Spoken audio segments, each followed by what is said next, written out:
What is up, ladies and gentlemen? Welcome into the Legit Football NFL podcast. I'm your host, Kevin Phillip Fox, and as per usual, I'm not coming at you alone. I got a kind of a unique guest today, somebody who has become quite a staple of the NFL streets. I'm talking about NFL stats, Jimmy Ray himself, the Hamburglar. Timothy, how are you? Unique? Unique. Unique, man? We got me, Age, Hunnaball, you. It's kind of a random ragtag combination of people. The Island of Misfit Toys. I think you would be, if this was Rudolph, I think you would be the elephant with spots on it. I love that, man. I thought you were going to go Charlie in the Box, but I'll take it. I'd be the Jack in the... Oh, is that what it is? The Jack in the Box is a Charlie in the Box? Yeah, because it's the Island of Misfits. That's man. me. I'm that guy. You're that guy? I'm the Jack in the Box, and you're the elephant. Okay. I like that. Who's Rudolph? Adrian's Rudolph. I don't know. That movie's a banger, though. It's so good. I can't wait for Christmas time just for that movie. But we got some time in the meantime. It's summer right now. It's the peak of summer, Jimmy, which means NFL training camp. And we got camp chaos and contract smoke. Our producer, Anthony Weiner, popped off with the camp puns and metaphors today. You guys are going to be so sick of it by the end of today's episode. But enjoy it while it lasts because it's a fun ride. Jimmy, are you about ready to dive into some legit headlines with me? Let's do it. We're going to start off with Denver Broncos wide receiver Courtland Sutton signing a 4-year, a $92 million extension. Denver has signed wide receiver Courtland Sutton to a 4-year, $92 million extension with $41 million guaranteed, securing their top playmaker through the 2029 season, coming off of a bounce-back year with 81 catches, 1,081 yards, and 8 touchdowns. Sutton gives second-year quarterback Bo Nix a reliable wide receiver one as the team builds around its young offense. And really something that jumps off the page for me, and it's not included in the headline, is that this quote-unquote young offense is now funneling cash to a 29-year-old Courtland Sutton. Jimmy, you're the stat guy. Brian McFadden is the age chart guy. My concern is maybe one of the top 3 emotions I feel with this, along with happiness for Courtland Sutton and security for Bo Nix's wide receiver one. What are your feelings on this? And am I right to be concerned about that 29-year-old Courtland Sutton? Well, I'm going to catch on to the second part of what you said in terms of like security with the wide receiver core for Bo Nix. I think that's the most important thing here. You can say like the age chart. You can look at the age chart. Gotta love the age chart. I think that's geared towards more fantasy football, in my opinion. Obviously, when you're looking at a team, you're looking at a player like Courtland Sutton, who's been productive the majority of his career, and he's getting a little bit older. And it's like, when's he going to fall off? Is he going to fall back a little bit? But I always think of the alternative, and I feel like the alternative here is just not paying him, making him mad, not giving him some sort of extension, and maybe you can get 2 years out of him with Bo Nix still being on his rookie deal.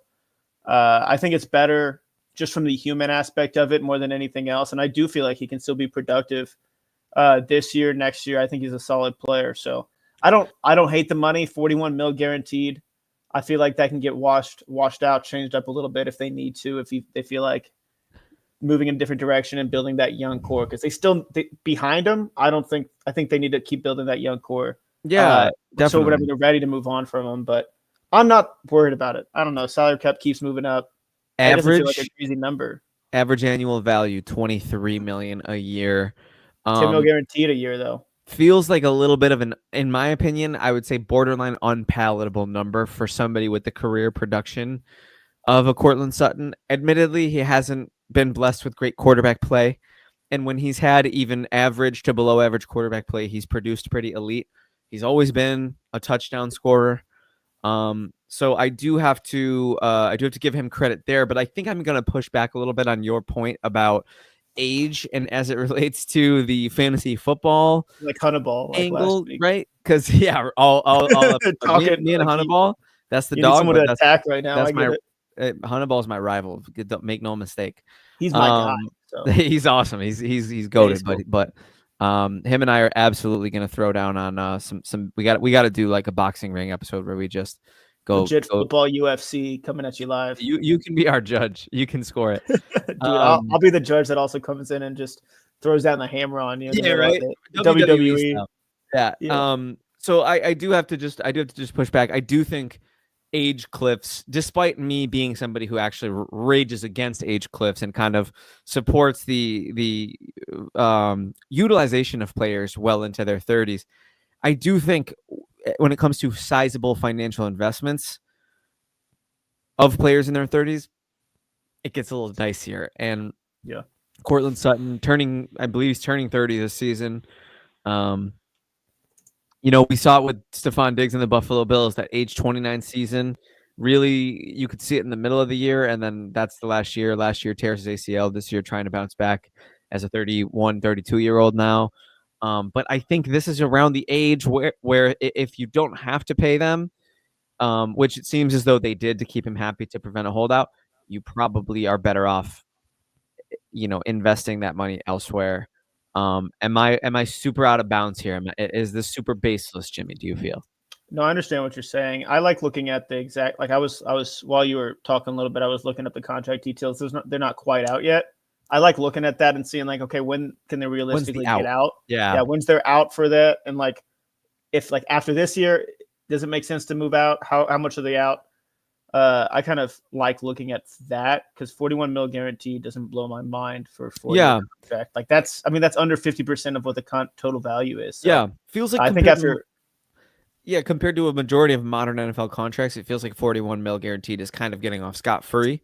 But when you look at that big number, you look at the AAV, you look at the whole number, it becomes a little bit more dicey. Yeah, if you're like, I don't think he'll be on the team for more than 2 years, regardless of this contract, to be honest. But I guess that's probably a good point. There probably is an out. You could assume with that guaranteed money, there probably is an out. But let's really quick before we move on, 1 to 10, the signing, and with a sentence or less on why. I'll say 7, but for Terry McLaurin, it's about a 2. Oh, you think because that is bad for McLaurin? You don't? Well, think he's looking at 30 mil. He's looking at a lot more than that. But I think we can. But I think we can comfortably assert that Terry McLaurin is a comfortably better player with a comfortably more proven history and a little younger than Cortland Sutton. So I hear you. I think so. I believe McLaurin's 27 and I believe Sutton's 29. Okay. Vet that, please. I'm No, Terry McLaurin's 29. Oh wow. So they're both 29. Yeah. Oh, so not younger. Good call. No. I'll give it a 5.5. Because I am happy that they have their weapon. I am happy that Bo Nix has that security. I don't have a problem with Cortland Sutton as a player. I actually like him in fantasy quite a bit. I think he's going to be pretty good next couple of years. You think Terry McLaurin's going to be good? Who's going to be better, Terry? I think I would take Terry over Sutton in a vacuum. But at ADP, it's a little more of a conversation. 5.5 for me, 7 for Jimmy. We like the move, but passively, let's keep it moving. Texans training camp buzz. With Joe Mixon nursing a foot injury, Nick Chubb is handling most of the first-team reps and could be the lead back deep into preseason. Christian Kirk is quickly building trust with C.J. Stroud, positioning himself as the offense's go-to safety valve. On defense, Houston has come out aggressive, racking up sacks and picks in a dominant early showing. I'll take the lead on this one, Jimmy. First things first, the Joe Mixon injury is obviously a huge red flag. If he's not sliding down your draft boards, he damn well should be. I don't think you should be touching Joe Mixon with a 39.5-foot pole right now, just given the uncertainty surrounding the injury. This could be the kind of situation where you buy an injury dip later in the preseason when more information comes out. But right now, that ADP's got to come down for you to feel comfortable about drafting Joe Mixon at all. I don't really think I'm in on Chubb, particularly given the news, because Chubb kind of has proven that he either doesn't have that much in the tank left or he will get hurt even if he does. So I kind of think that Nick Chubb is like not exactly much better of an option. I think maybe passively, DFS, best ball, you can take some swings at these guys. But I think if you're looking season-long redraft dynasty, I think obviously there's a value bump in Chubb given this news, but I don't think he's to the moon by any stretch. And Christian Kirk, I actually take that news quite seriously. I've been waiting to hear these reports because I personally think Christian Kirk has a lot left in the tank. Adrian tried to publicly bury Christian Kirk on this podcast, I believe last week or 2 weeks ago. And hopefully if you're one of the smart listeners who just turns it up when I'm talking and just turns it down when Adrian's talking, you already know not to I know They don't I'm like the coming at accent. They don't like coming the at you. accent. I get it. No, actually, I should take it back. You can turn it up when Adrian's talking, but don't just hear, don't listen. You feel me? Because it is it's a silky smooth Amen to accent, that. and he looks so Amen to beautiful. that.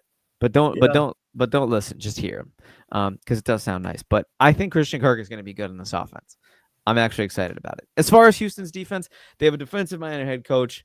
They're an absolutely lethal unit. They have a lot of blue chip pieces on that side of the ball. So I do think Houston's defense is going to be solid. If Stroud can put that sophomore slump behind him, I think we're looking at a team that can continue to just make the same noise it's been making and be, in the conversation to win the South. I don't really think that's much of a hot take, unfortunately. I know, Colts fan, I apologize. But I think the Texans are kind of setting themselves up for a little sleepwalking towards a winning the division situation once again. Jimmy, Yes. holistically, on this news, on my take on this news, where's your head at right now? Yeah, I do feel like Christian Kirk's undervalued a little bit. I don't have the ADP right in front of me, but in terms of just my mental, it's like people I think are looking a little bit down on him. I do think he might get overtaken at some point by I think Jalen, a couple of the rookies, Jalen Noel. Yep. I don't know, Bijan, who knows these days? I have no idea. Right. It's been a couple seasons, but yeah, Christian Kirk I think is undervalued, especially just for like if you're just looking at tunnel vision this season. Joe Mixon we'll talk about a little bit later. I'm interested to get kind of your feedback on how you feel about him, how worried you are, because it seems like you're worried. I don't think I'm as worried as you, but we'll tease that. We'll talk about that a little bit later. Sure. But the defense, yeah, I mean, Texans need to step up, obviously, this year. They had a great rookie season with CJ Stroud, and that they balled out that way. Took a step back, didn't do a lot good with the offensive line. Still won a playoff game in a year we're both maligning. Still won a playoff game. So in a year, every year is different.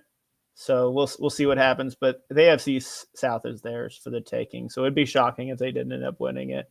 It'd be a big disappointment. I think we're consensus on that. So we'll get more of a temper check on the Mixon. That would probably be the thing that I'd want to follow up on the most. But sounds like we have a little bit of a discussion about that later, so we can keep these headlines rolling. Saints camp standouts. Spencer Rattler leads. Rashid Shaheed shines.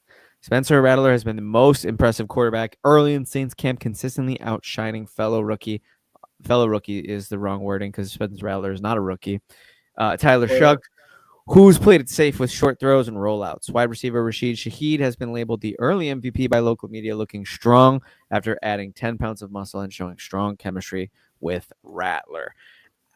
Jimmy, yeah, we saw Spencer Rattler in a couple games last year, and did your eyes also bleed out of your head watching him play football, or was that just me? Yeah, so I actually just recovered from that. Najee Harris is still, he watched a little too much, a little bit more than me, so his eyes a little messed up. Too soon. That's what really happened. That's what really happened. Yeah, that's what really happened. I love it. No, I don't think anybody's on Spencer Rattler, so we'll see what happens in terms of training camp. Obviously, it's always fun to have hype, but Tyler Shuck, I think, is where most people's heads are at. I don't think Spencer Rattler will take the majority of the starts. It's an interesting over-under on how many starts each player will get. I have no idea. I have no idea what the Saints will do. If we're being totally honest, I don't feel comfortable talking about them at all. Hey, you know what? Rashid Shaheed's a baller, though. Let's say that. Before he went down last year, he was a fantasy playmaker. He was somebody that was coming out of the woodwork and making plays, making long plays that everybody appreciated, including the Saints. So hopefully that continues for the whole year this year. Yeah, absolutely, man. And Shaheed, really, since he burst onto the scene a couple years back, he's been one of my favorite players to talk about on this podcast. Everybody knows I'm kind of enamored with him. I love his game. I love the long ball. Him and Carr had great chemistry. I think it's kind of going to be a short-term loss for long-term gain, making the switch to Shuck, my humble opinion. I understand why the impulse is Rattler looks better in camp, so let him start because you got to earn the job, all that crap. But I think we can all objectively agree Shuck has a higher ceiling, and Rattler last year was just atrocious, like on borderline unwatchable at times. So I personally am hoping that this isn't a Nathan Peterman. We're going to trot him out there, let him throw 4 picks, and then throw Shuck in. I think if you let Shuck start to prepare as though he's going to be the starter from the beginning, I think it's going to be a lot better for the long-term success and viability of the Saints. And he's going to take his lumps and he's going to have his bad games and it's going to look ugly at times. But I think you almost have to, like, you drafted him pretty high. I think you almost have to just let him work through the growing pains. Yeah, Shaheed coming off an ACL tear, right? He did win with speed. We'll see if he's lost any of that burst. It sounds like he hasn't.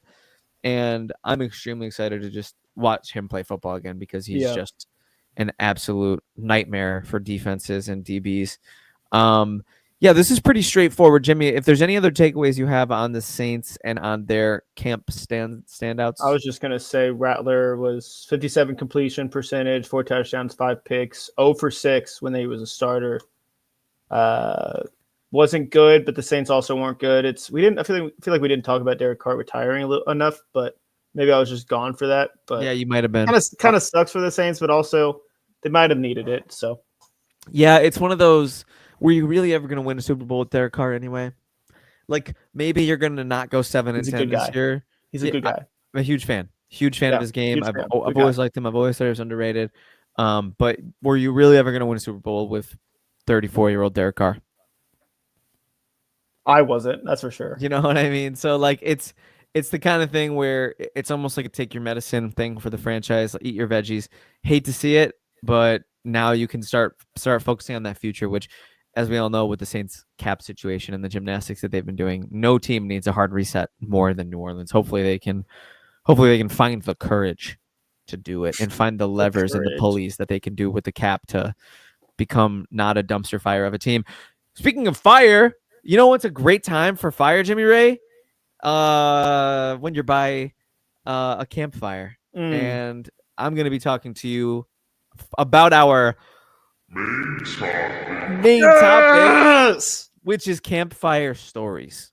Ladies and gentlemen, we have a plethora of amazing, you might even call them fire analogies, given to us by our producer, Anthony Weiner. And we're going to be talking all about how training camp is going, standouts, who's under pressure, who's got the hype. Without further ado, we're going to start off, Jimmy, with segment number 1, the pressure cooker. I got 4 teams. Cooker, by the way. Oh, they're the best, bro. It's the absolute best. We got 4 teams for you right now who, according to Anthony, are under quite a lot of pressure. We have the Dallas Cowboys, the Pittsburgh Steelers, the Cincinnati Bengals, and the Kansas City Chiefs. Jimmy Ray, who is entering this year's training camp with the most to lose? Can we take out the Chiefs? Can we just take that out? Or do you feel like we need to talk about it? I understand the inclusion of them, given they just lost the Super Bowl in blowout, embarrassing fashion. Super Bowl hangover. The Super Bowl losers come out and suck. We have a lot of Chiefs fans, fans on our podcast. Please leave if you're here. If you're a Chiefs fan or a Swiftie and you're in the chat, please leave. I'm just kidding. This is an all-inclusive place. Shake it off. Move on. You can stay. I'm just JK. Who enters training camp this year with the most to lose, Jimmy? With the most to lose, I think so. The Cowboys and Steelers, I don't think they have enough to win to have enough to lose. Does that make sense? I don't know. So you're kind of not drinking the Kool-Aid here. They're perennial contenders. They're all-time great NFL franchises. You're not letting the media tell you that they're a team that has a lot to lose because you don't see them with any sort of esteem to begin with. Yeah, I think the Cowboys, I think they could be one of the disappointing teams this year. I don't know if Schottenheimer will make it past this year. We'll see kind of how it goes. I think it was an interesting hire, but in terms of the team, I think it's kind of the same as it's been. So I don't think that'll change much. I think their running game will be, I don't think there's much to help Dak, and CeeDee Lamb will be balling out, obviously. But we've heard the same old story for them. The Steelers, I think there's a cap to them. Honestly, even with like Russell Wilson, the to the change to Aaron Rodgers. I think there's a cap to them. I do feel like they'll be above 500 and potentially make the playoffs, but they're in a tough division.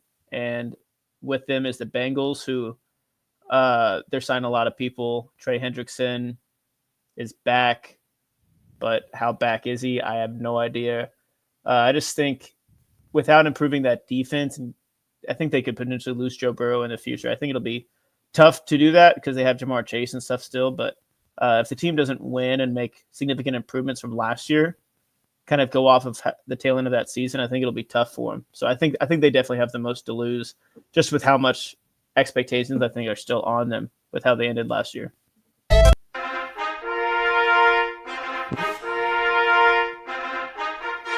I didn't even see him there. Adrian, welcome into the podcast, brother. How are you? Hurtful that you stopped that halfway through. I was ready to dance along. I'm here. I am rushed. I am sick, but I am happy to see you guys. Oh my God, we couldn't be happier to see you, bro. The handsome smile. I did not say anything bad about you in the 21 minutes leading up to this. I can't imagine you would. I mean, we talked about your accent a little bit. You're always my biggest fan. We said that when Adrian's making a rant, to hear what he's saying but not to listen, because you got to hear the accent, you got to get the European flavor, but you want to block out the bad fantasy advice. All good things. Oh, here we go. That is an excellent look. To be fair, when I do go on my rants, as I'm about to go on this topic that you're talking about right now, really, you get all of my message in the first 10 seconds and last 10 seconds. The middle is just Australian anger. It's just fluff. The Australian anger is my favorite part. My rants could last exactly 13 seconds and you'd get the same message. All right, Jimmy, let's close out your point here. What team has the most to lose out of those four? Cincinnati Bengals. I think that's good take. So, Adrian, you missed it. We're doing training camp, everything. We got Anthony emptied the clip with excellent camp metaphors. We're talking about fire. We're talking about campfires. We're talking about all things training camp, and we're doing it in a fun little kitschy way. Love it. As we do on the Legit Football NFL podcast. I'm gonna let you warm up. I'm gonna let you prep the vocal cords for the next part, but I'm gonna weigh in here. Cowboys, Steelers, Bengals, Chiefs. So, Adrian, according to Jimmy, the Cowboys and the Steelers can't be in the have a lot to lose category because he doesn't think they have a lot to begin with. I think it's I was going to say, I think it's a little disrespectful given the esteem of the franchises, given the esteem of the quarterbacks of each team. I think I'm going to step in here, and I think I'm going to double down on what Jimmy said, only because the Bengals are a team, and I say this a lot, and it sounds so bad when I say it, and I'm going to say it anyway because I don't care. They're a poverty franchise who found a franchise quarterback. I think, and you can see it in the way that they move. You can see it in the organizational decisions that they make, the way they treat their star players, the way they treat their rookies. I know Shamar Stewart got his guaranteed contract and we're all happy now, but do you really have to drag it out so that every player who holds out on you gets every possible cent because the market keeps resetting and exploding on you? Do you really have to continue to be so arrogant and asinine that you're going to continue to play chess and Russian roulette with your best players? Like, don't you want them to want to fight for you? Like, I feel like the same could be said for the Cowboys, but we know what a joke of a team and what a joke of an owner Jerry Jones is. We've known that for years. So I feel like I agree with Jimmy in that sense that we'll take them out of that conversation. But the Bengals are a team that should be perennial Super Bowl contenders that are fighting for scraps because of the way that they're built, the way they play defense. Firing Lou Anarumo, who objectively wasn't the problem. I think the Cincinnati Bengals have the most to lose because they're a couple bad seasons away from Joe Burrow turning into like one of those sympathetic quarterback figures, like a Phil Rivers or an early career Matthew Stafford, of a guy who's better than his record and playoff success and yada yada will show. I mean, if they keep going, he's going to turn into a Carson Palmer and one out. Like type beat. So, Adrian, you got 2 votes here on the Bengals. What are you going to do here? Where are we taking this? Here's the way I kind of look at this is between these 4 teams, right? So the Bengals, I agree with everything you guys are saying as far as most to lose, but I think if they are not good, or if they repeat last year, but the defense has improved slightly, there's always in that team, unless you're talking about the head coach specifically, he's the scapegoat. It's going to be like, oh, well, Al Golden hasn't installed the defense yet. You've got to give it a year. Or maybe Zach Taylor's the problem. When it comes to the Cowboys, Schottenheimer's the problem. To me, the ones that the Chiefs, I don't even want to look at, because like, what have the Chiefs got to lose? Their 4th Super Bowl in 7 years? Like, miss me with that one. No shots at Anth. But to me, the Steelers have just pushed all the chips in. They've got Jalen Ramsey, 30 years old. They've got Jonnu Smith, 29 years old. Darius Slade, 34 years old. Aaron Rodgers, 763 years old. Like, if they miss, so if they swing and miss here, they are in the bottom 10 as far as cap space is concerned for next year. A swing and a miss with Tomlin is likely a wild card exit or just missing the playoffs. So they're not picking first, even though there's a strong QB class next year. They're going to be picking what? Maybe 15 plus. So to me, if they fail here, they've failed. The Cowboys will be back. They'll have the same hype they have next year. The Bengals will be back, assuming they can keep Joe Burrow happy enough. They will have the same hype next year, again with the Chiefs. To me, the Steelers are the ones that if you don't hit here, if you don't get your Rams moment where it's like we sold our soul for the ring and now let us rebuild, they're in a world of hurt. So to me, the Steelers are the answer here. I like it. I like the pick. I like it. I can't disagree with you. I think I have weird flashbacks of the year when Rodgers signed with the Jets, and people were saying the exact same thing. And I remember telling Brian McFadden, it's a joke of a signing. It's stupid. They're not going to even make the playoffs. And Brian said, but if they just do and they just go win one playoff game, it will have been worth it because they've been a starved fan base and a starved franchise.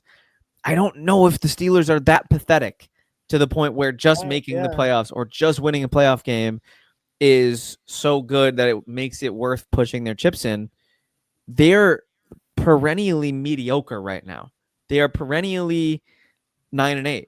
And I don't know, man. Like when I was growing up as a Bills fan, and it was Kyle Orton and it was JP Lossman and Trent Edwards, and I remember just being desperate to either be bad enough to get a first overall pick or good enough to freaking, win a playoff game. And the Steelers are smack dab in the middle of that, and they're in purgatory to me. And Adrian, I think I'm not going to switch because I still think the Bengals have one of the best quarterbacks in the league. Joe Burr, Joe Shiesty, coolest guy in the league. And they have 0 playoff wins in, is it 3 seasons to show for it or 2 seasons? Come on, man. Yeah, but that's fair. But I guess what you're saying is kind of my point, is a miss for the Bengals might be like all right, a bad season for the Bengals might be like they don't make it to the divisional round. That's, because you've got Joe Burrow. But a bad season for the Steelers is exactly what you just said. 9-8 is a bad season because they're picking 15, 16. Rodgers is going to retire. They're over the cap. Does and they got all Tomlin these aging get players. fired if they miss the playoffs? Probably not. Well, they extended him. Yeah. Best job security ever. Okay. I like Adrian saying, though, because he's looking at it long term. Like, Joe Burrow is still going to be there for the foreseeable future. It's true, but at what point is he just a punchline? Yeah, I don't know. I mean, that's how I see it. It's like if you just keep losing, like the Steelers, I don't think I have the expectations that some people do for them, which is what makes me pick the Bengals. But I do understand that, like, they picked a bunch of old players. Like, it's different to the Jets because I feel like the Jets at least had some young pieces early that they could build off of if it didn't work, and which they're doing. Yep. But Steelers purgatory, it gives me PTSD from the Colts. Yep. Picking up Matt Ryan, Phil Rivers. You know exactly what's going on here. And at least like AR, the worst AR possible is still better than old Aaron Rodgers. Honestly, I completely agree with that. All right. Ways, that's a good amount of time we spent on the pressure cooker. It is time we move on to segment number 2, Camp Hype.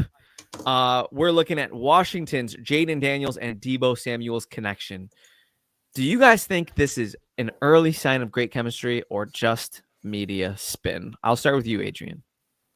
Yeah, look, I mean, McLaurin's back in the building at least. He's still on the pup list, I believe, so he's not playing. So it's interesting. It'll be interesting to see once he comes back because he's obviously his number one target.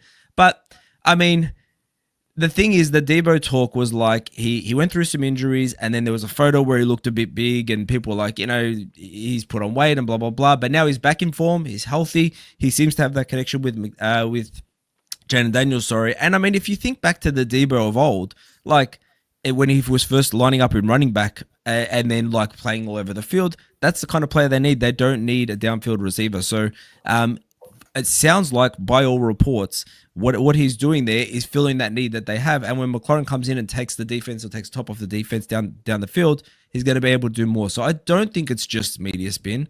I do think it's early chemistry. And I think if you think about the kind of player Deebo is, he's not He's what they're missing and what Jaden Daniels would love, which is just that safety valve who can get some yards after catch and turn what should be 2 yards into 7. And so to me, if they're getting on the same page now in year 1, this is not media spin. This matters. And this is a team that we expect to be contending, right? Yeah, absolutely. And I think I have to step in here and kind of double down and kind of agree with you, but also kind of, again, I did this earlier with Jimmy. I don't know what it is. I don't know if something in the LA water, but I'm pushing back a little bit today. I'm a little spicy today. I'm a little spicy I like it. today. I like it. It might be the mustache. I think it is. It's So my beautiful. evil twin. So I have to be totally honest with you guys. I think what Adrian is saying absolutely applies, and it's absolutely true in the context of NFL football. I think we need to take the fantasy equation out of it, because if you're thinking about drafting Deebo Samuel, unless it's 3 rounds after his ADP or just one of those crazy Shador Sanders-like slides, I don't think you should even think about clicking that button when it comes to Deebo Samuel. I think he's going to be inconsistent and unreliable from a fantasy football perspective. We talked about Courtland Sutton earlier, Adrian, from a similar perspective, where sometimes great NFL receivers are not necessarily the best fantasy receivers. And I think that's the case here. So yeah, I like the idea that this could possibly be some chemistry. McLaurin's out, right? Has he officially come back to camp just yet, or he's in the building, but he's still on the pup list, so it's not ankle injury. Yeah. Is it an ankle injury though? Correct. Exactly. Okay. Maybe. So I don't know. It seems that way. Probably. Yeah. So this is a great opportunity for Deebo to get run as though he's the wide receiver 1, even though he probably will never be a wide receiver 1 again. I think those days of his career, for a team or for fantasy, I think those days of his career are comfortably behind him. But at least it's good for a veteran player, a veteran presence in Jaden Daniels' second season. He's probably looking for those safety valves. He's probably looking for those extra hidden yards that we know Deebo historically can't get. So I'm going to go out and again, side with Adrian with just this slight caveat, but only from an NFL perspective and not from a fantasy perspective. And Jimmy, take us home on this one. I'll say media spin. I just feel like it's a cliche in a way. So that's kind of how I see it. I'm obviously not there. I do feel like, if Jaden Daniels is a good quarterback, I think we all think he is a good quarterback, then it should be, but he's still a little younger. So I won't say like he's going to make every wide receiver better around him, but obviously they're building chemistry. That's what training camp's for. So I just think it's more of a cliche. That's why I think of it as a media spin. That's where my mind initially went. Not to say they aren't going to ball out this year, but I don't know. I don't get much from this headline, I guess. So I think of it as like, okay, cool. Like they're playing together. They're going to get better, hopefully. Yeah. And since this is a camp themed episode, I think I'll jump in and kind of make a little bit of a general camp point. We all see the clips, which are awesome, and we all love them. Player making a great catch, player making a big run. I saw somebody absolutely bemoan and besmirch the great name of Tyrone Tracy because Cam Scattaboo had a long touchdown run in a training camp practice. Good, Cam Scattaboo, golf clap, great job, buddy. This is not an indictment on you, but there's no pads. Why do we care? You could run for. I could run for a long touchdown run in training camp. What are you talking about? There's no pads. Okay, maybe nobody two-hand touched you, but it's not real. It's don't pronounce Tyrone Tracy dead at the scene because Cam Scattaboo, ran through a sea of arm tackles in training camp. It's silly. It's ridiculous. We can't crown and anoint. He's taken a lot of first-team reps. But I hear you. I know your point in general, but I'm just saying he's taken a lot of first-team reps. Exactly. The point is not that it's going to be Tracy over Scattaboo, but let's not use silly reasoning behind why. Are you yelling at our viewers right now? I'm screaming. Oh, I can see the viewer drop coming down. I hope it does. Yeah. I hope we get the real ones now. Clip this, put it on Twitter. Kevin's crash out.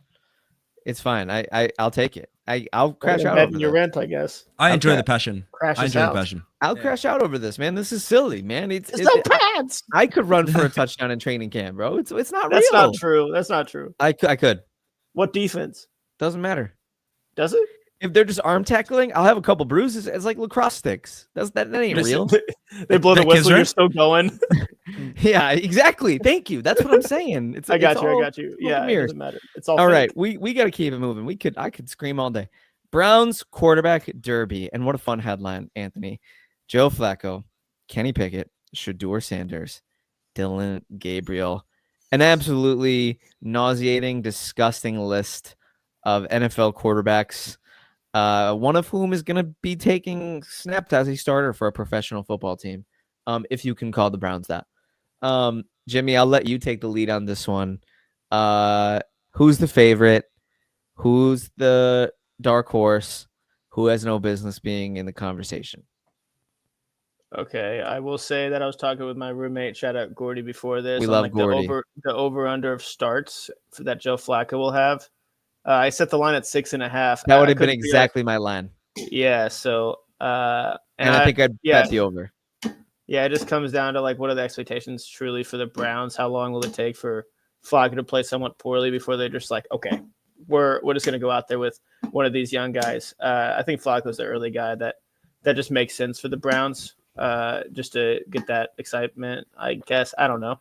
I think he's the leader currently. I'd say Dylan Gabriel is kind of the sleeper, and I don't think Shador Sanders has really gotten a lot of buzz. I don't know how many reps he's taken, but it feels like Dylan Gabriel might be above him still. And I think the draft pick kind of showed that, but I don't really want to talk about it anymore, to be honest with you. It's like so Saints, icky. we were talking about the Saints earlier, and I was like, come on.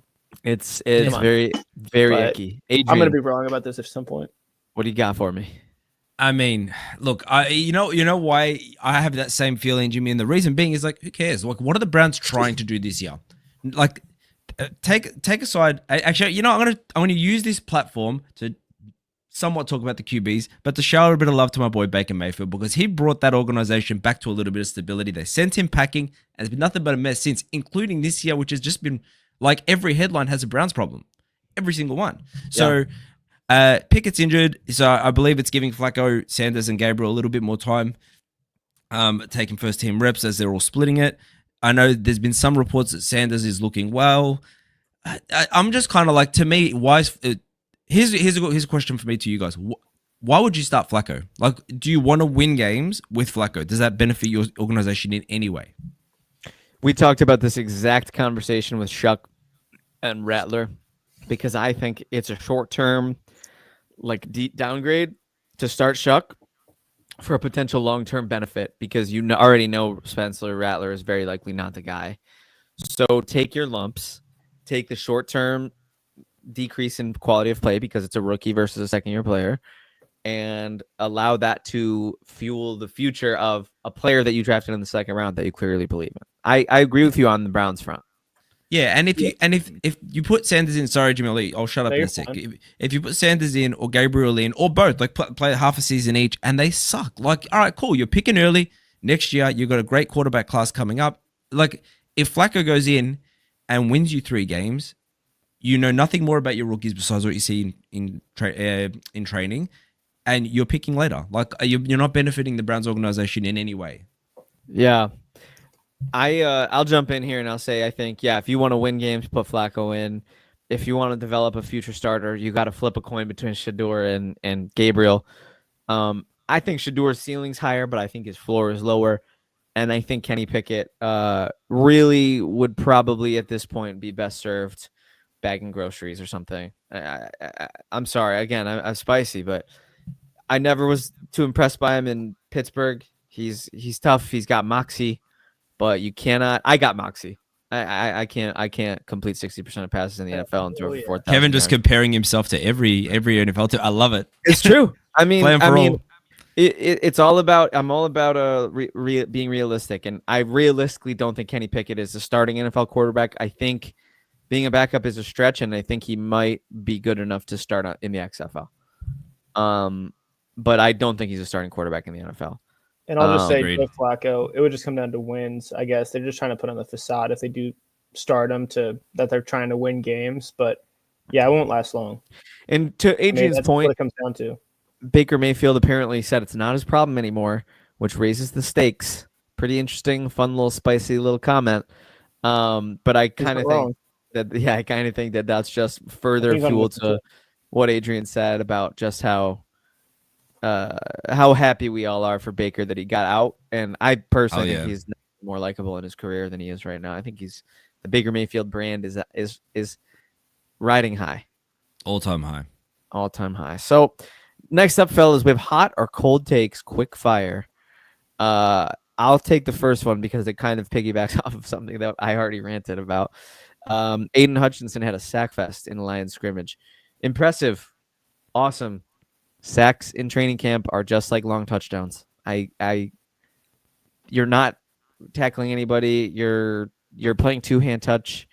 It's a good sign that he has burst, that he's getting into the backfield, that he's starting. It seems like he's A-okay from the horrific injury. So cool. But I'm gonna say that's if I was giving it a temperature, let's say temperature, hot as we really care about it, and it's crazy. Cold as I don't care about it at all. It's like an iced coffee, but it's been an hour and I haven't finished it. So the ice is mostly melted. It's mostly a condensation mess, but it's still pretty cold. Yeah, I mean the only thing with Aiden Hutchinson is when he was a rookie, all his camp reports were amazing, and he came out and just balled out. So like, it's nice to see him. I mean, I'll warm it up just a little bit more than you. Like, this is kind of like, oh, do I reheat this? Like, I've got a coffee. Do I reheat this, or do I just finish it because I'm nearly done? Because he's, you want him to be back. You want him to at least be getting the same kind of buzz he was getting when he was not terribly injured. So the fact that he's doing that to me serves a good purpose for the Lions. And Jimmy Ray. Yeah, I'm on you guys' side, especially Kevin. It's like so Adrian's lukewarm. I'm Luke cold. You're Luke cold. I'll stay Luke cold. Yeah, I'll stay Luke cold. I love it.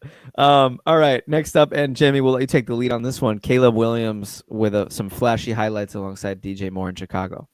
So this is an ice pack that was given to a kid that was kind of left on a lounge chair at a pool. It's getting a little warm, but it's still pretty cold. Okay, still an ice pack. So it's an ice pack. It's Kid an ice had pack. it. So it's not. It hasn't been out in the sun all day. Not all day. About 15, 30 minutes. Oh yeah, still super cold. Still some ice. I mean, that's what they're made for. It better be still cold. Watered down ice coffee. You're talking. This is pretty ice cold. Pack. I'm talking ice pack. Yeah, it's an ice pack, but it's colder than a watered down iced coffee. Like, this is the new coldest thing. Yes, yeah, it's made. It better be, because it's supposed to keep you. I don't know. Kid needs it for his headache. Yeah, for sure. Yeah. No, I mean, there's a lot of buzz coming out of.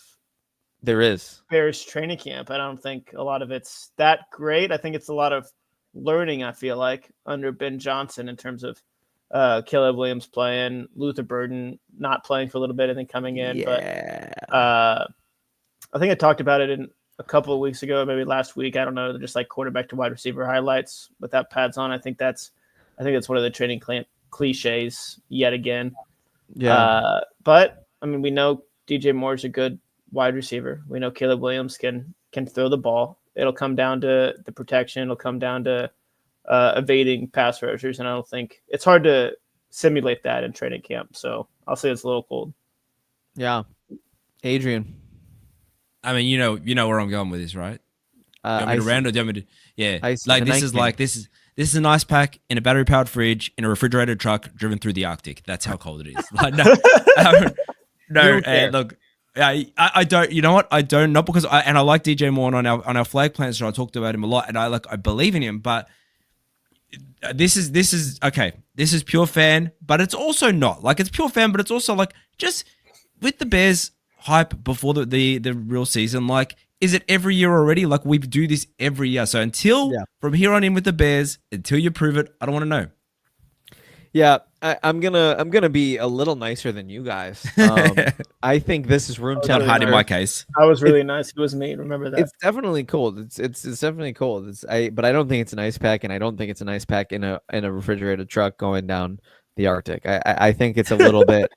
I think it's like I think it's a glass of water that you, again, there's no ice in it. It's from the tap. And it's just, again, it's I think it's medium. I think it's a 5 out of 10. You want to see Ben Johnson's offense clicking. You want to see DJ Moore getting looks. I actually heard whispers that DJ Moore was actually kind of in something similar to like a Deebo Samuel role, like an old classic Really? Debo Samuel role. Yeah, taking some snaps out of the backfield. And I think with his athleticism and his playmaking ability, that's something I'm very interested in. So the highlights and I saw some classic Caleb Williams sprinting around full speed, holding the ball like a loaf of bread. The kind of classic Caleb Williams play that we've all seen 100 times.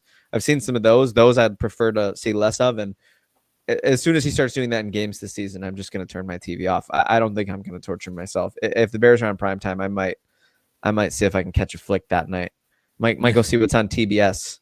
Because I don't think I want to watch Caleb Williams do that this year again. That was just one of the hardest football players to watch is rookie Caleb Williams in my life. He's up there with Denver Russell Wilson. Well, actually, Pittsburgh Russell Wilson might have been worse. But anyways, I digress. I think this is at least worth noting in a positive way. Giants rookie Abdul Carter overpowering linemen in a day 2 drill. Adrian, what's the temperature on this? So all right, so this is like the coffee's so hot that I might go and complain that they burnt the milk, like, because I'll tell you why. Abdul Carter, the pedigree and the kind of expectations that we wanted, arguably one of the best players in the draft. Yeah. Coming into a room that has Dexter Lawrence, who was the most double-teamed player in the NFL before his injury. You got Brian Burns, you got Kayvon Thibodeau, who maybe hasn't lived up to his rookie season, but he's still good.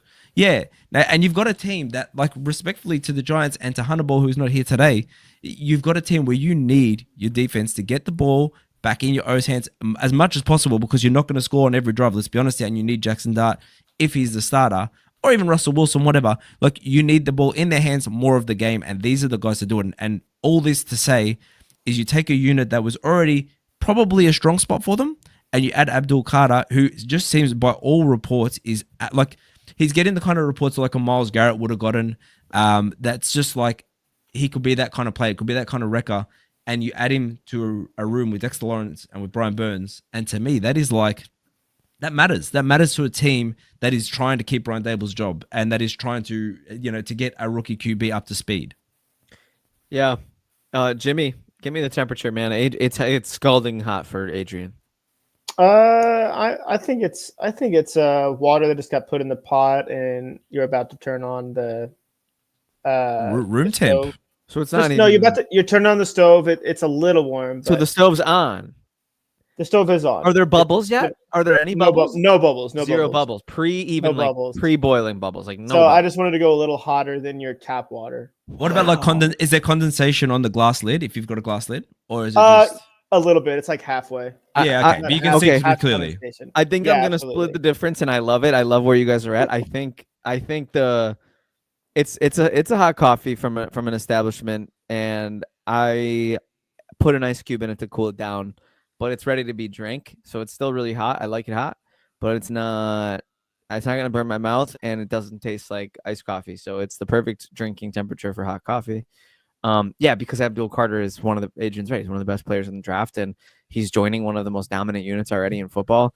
Let's see if they can actually capitalize on that dominance and actually do something about it. Actually turn the tide of some games. That's kind of been a big if with that unit. It's not that they're one of the most talented, but it's can they make the impact that they need to for the Giants to be a winning team. And thus far, it hasn't even been close to that. So I do think I will say that it's an 8 out of 10 on the hot scale. It's hot coffee. It's ready to be drank. One ice cube in, hot coffee.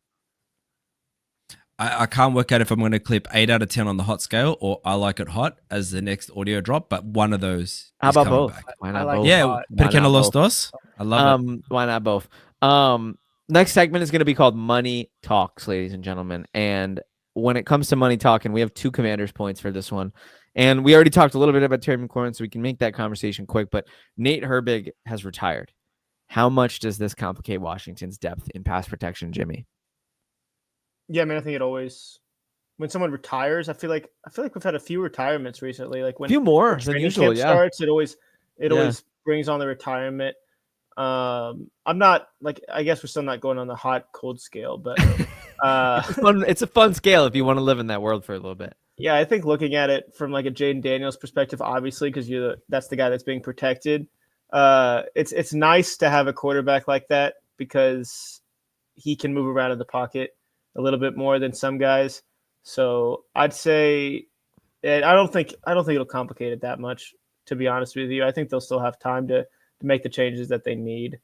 And I think they have a good enough quarterback to not have to worry about it too much. Yeah. And I'll follow up with that and just say that, like, it's kind of weird because good offensive linemen don't grow on trees, which is kind of why I feel like replacing him will be difficult. But good linemen also seem to not make or break. Like, having 5 good linemen don't seem to like make or break team success. Most teams have a weakness on the offensive line. There's really few teams, like fewer than 10, I would say, who have quality starters across the line. So hopefully, Kingsbury's already working schemes around if the pass protection takes a dip.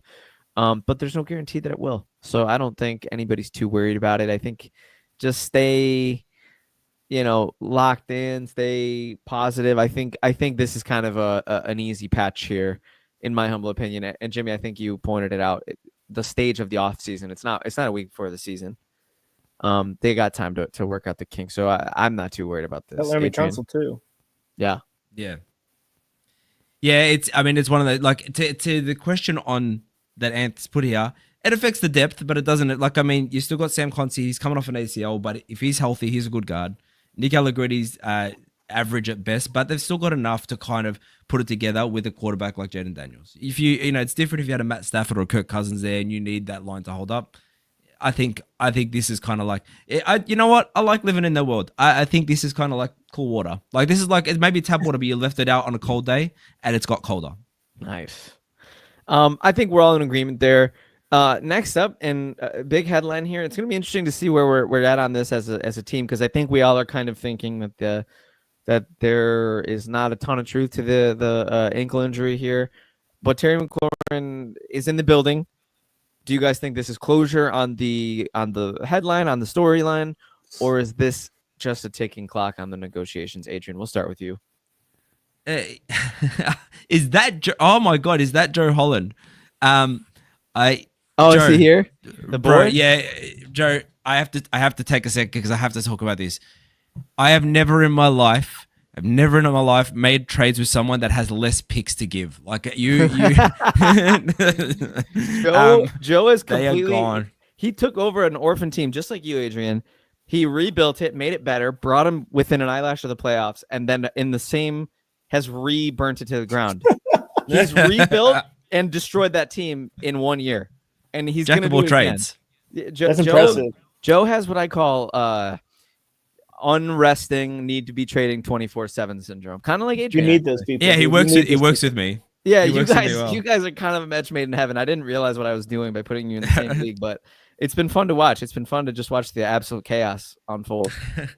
So back to the topic at hand. I have a question for you guys that we could probably, because I think ending the holdout, I think they'll get something done. If you're a Commanders fan, do you want, I love Scary Terry. Don't take this wrong way, but he's turning 30 in September. Do you want him to get like not top of market, but do you want him to get a Garrett Wilson-esque contract? Does he deserve it? He probably does. I think skill-wise he does, but is that going to benefit you in 2 years' time? No, you don't want him to get that kind of a contract. And Jamie and I were talking about this with Cortland Sutton. I kind of thought that they might have paid too much for a 29-year-old receiver, 4 years, $92 million, and McLaurin's in a 10-year more AAV request position. So, no, I don't think there's any harm in saying, if you're Washington, I mean, I think you want him to show up this year. Maybe you try to sweeten the pot enough that he comes out and plays for you this year. But no. Yeah, from the financial standpoint, I agree with you guys. From a fan's perspective, if I'm looking at it for how long has Terry McLaurin been doing this for those guys, yeah, I think I would kind of want him paid, to be honest with you. That's fair. I think we always want him to get paid. But obviously, like, I went through this with Jonathan Taylor to an extent. Jonathan Taylor's obviously younger, but in terms of like showing up to camp, having an injury, kind of standing there pouting a little bit. I think this is just part of the phases. Like, what are the phases like after a breakup? Something like that. This is like, hey, I'm not coming to camp, and they're like, you know what? I don't want to get fined. I'll show up to camp, but my ankle really hurts, so let's go to the trainers real quick, and then they'll meet in the middle. But I think the Cortland Sutton deal getting done, we talked about a little bit earlier, I think will kind of speed this along a little bit because you have something to go off of. Very similar situations, young quarterbacks, 29-year-old wide receivers. looking to get their last big payday. So Yeah. I respect both sides and I understand both sides. Yeah, because I don't think you can go 4 years, 120 mil for Terry and feel good about that. That's not a sleep good at night contract. What about 390? Is that better? Yes. Front With, load like, it. Front load it. It's a little Like better, but I still think 62 it's. million guaranteed. I don't think I would if the Bills signed that contract with Terry McLaurin. Even though I love Terry McLaurin, well, actually, the Bills don't have a player like Terry McLaurin, so I think I would be okay with it. But yeah, nice.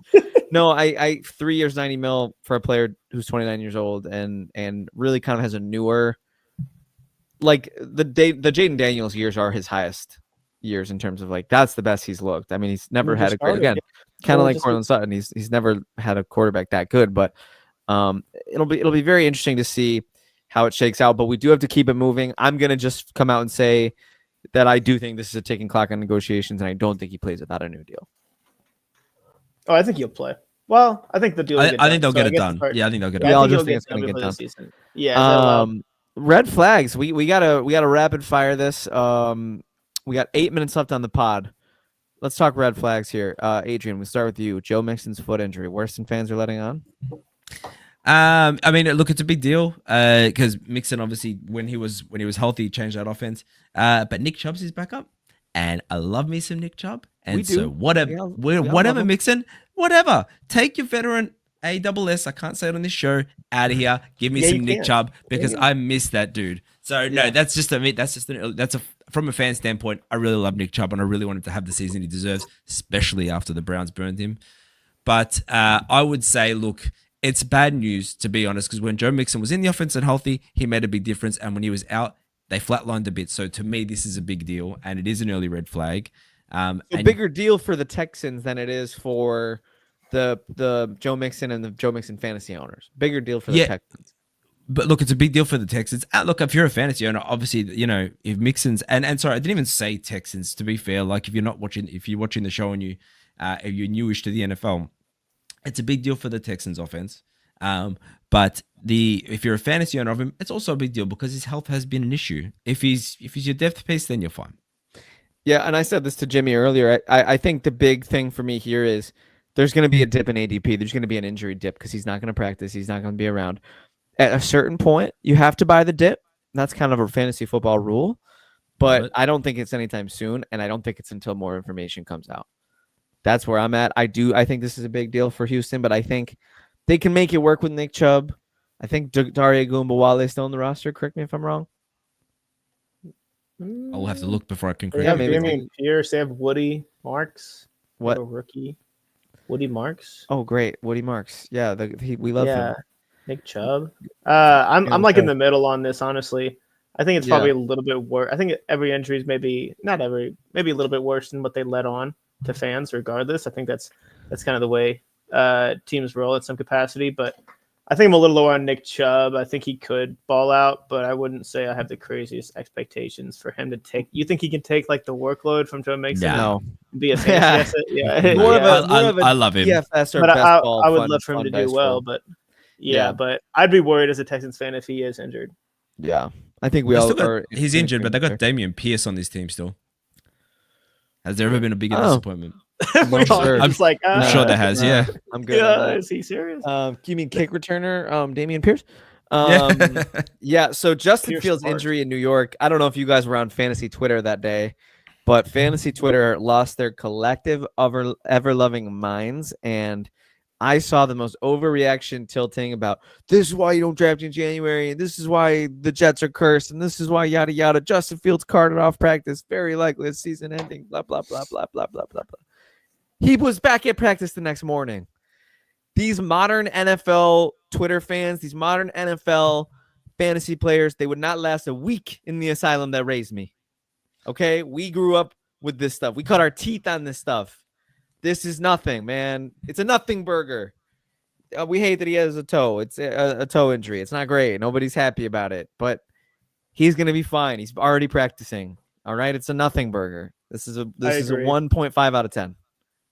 1. It's a 1. And the 1 is that he's a mobile quarterback. It might be a little uncomfortable. I don't think it's really an injury. 1.5. He's a little stumpy. He's at practice. It's in the details, right? Because it wasn't his big toe. They kept saying we don't know about severity. Like you see the injuries where they're like initial thoughts are it's an ACL or this and that. Yeah. This kind of thing. I can I tell you, I was straight out trying to trade for him as soon as I saw this. I was like, oh, I can get him low. This is Yeah. a buy the dip. You're a Yeah, genius. I thought about that too. Well, I didn't get him, but I tried. Bills rookie cornerback projected starter Maxwell Hairston had an ACL fear as of yesterday, but today it was reported it's an LCL sprain. His ACL is intact. He's going to be ready by week 1. Okay, hold your breath. Look, okay, when I thought Josh Allen tore his UCL and was going to need Tommy John surgery and was going to miss the year a couple years ago, okay, I was doing what I'm making fun of right now. So I'll hedge there and I'll be polite there, but you got to hold your breath on NFL injury news. A lot of things come out and they always want to make it seem worse than it is. The fear mongering reporters, they just want to get headlines. They just want to get clicks. If we did a podcast right after the injury, we would all be freaking out probably. Oh yeah, for sure. Because they're reporting on it. Yeah, absolutely, exactly. So we all agree it's a nothing burger. Adrian, another chance for you to dump on the Bears. Bears hype with Ben Johnson and Caleb Williams. Do we think it's going to deliver results this season? Jimmy, you take the lead. Yeah. I think every season has to end with results, right? Sorry. How about good results? How's that? Yeah, good results, better results than last season. Yeah, I think if that's the question, then yeah, I think Ben Johnson, Caleb Williams, I think they'll be better than they were. I think they'll make some improvements. I think they have a lot of pieces that it's hard to see it go wrong, but the past few years we've said the same thing. So I'll let Adrian be the Debbie Downer though. So nah, how about this? I'll spin out of my Packers fandom and just say, like, look, if you're a Bears fan, you've got reason to be hopeful. I have no problem with it. This is hope season. This is the time of year where everyone is hopeful, and so do it, feel it, be it. It's just like at a certain point, it's like when you got like that one relative that's had like 8 divorces. It's like when number 9 comes, like, do I really have to act surprised still, or can I just assume you were the problem? Like, yeah, exactly. Yeah, the Bears have to have a happy marriage before they can come out and be like, Facebook post, this is the love of my life. I'm now getting married for the 7th time. Yeah, yeah. That's all. Got to be a little battle tested before we anoint anyone. I think that's fair. I like give it a year. Give it a year before you introduce them to your parents. That's all I'm saying. Bears are the cousins with a lot of divorces. I think, and you know what? Given the timing and given everything that we've done on this beautiful show, I think that's a great place to end it. We'll pick up where we left off next episode. But guys, this has been such a blessing. I'm so happy I had a chance to pod with you today. Adrian, welcome in. We're sorry we missed you. You didn't get as theatrical of the beautiful intros that we usually do. It was fun, but next time we'll all be together at the beginning and we'll give you that same fanfare we always give you. Love it. And I apologize to you guys and people watching. I'm sorry I was late. As you know, a smaller version of me has turned my life upside down. So sometimes I'm running around. Are you potting from the new place for the first time? No, this is the second place. It's still a blank void. This won't even be my study in the future. But for now, I will hopefully have something up in my background by the next show, because at the moment. But that is the new house. This is the new house, yes. But I was in the new house. I was in the new house last pod. This is your first ever one. No, second. Oh, you were in this house. Hey, congratulations, man! We love it. I can't wait to see what you do with it. Jimmy Ray, the unique presence, as I said at the beginning of the show, you took exception to that. No longer unique. This man is here time and time again. We lost him for a month or two there. I think it's safe to say he's a staple of the show. He's the staple in the corner of the packet that's holding everything together. Jimmy Ray, another amazing hour of NFL talk with you. Next week on Legit Football, Christian Wilkins, what's going on? Jimmy is the entire Jimmy hour. is hyper fixated on the Christian Wilkins story. What's going on? What happened? I don't know. It's pretty crazy. I'll do more research. We'll figure it out. Please. NFL stat. Find a stat about that. How many guys have been dropped for kissing their teammate on the head? Anyways, if that's even what happened, that's Adam Schefter. I don't know. It could be fake news. I don't know. I'll keep texting people. Ladies and gentlemen, I'm Kevin Phillip Fox.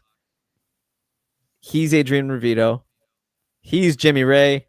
Our wonderful producer, Anthony Wayner. Round of applause for Anthony Wayner for the excellent producing today.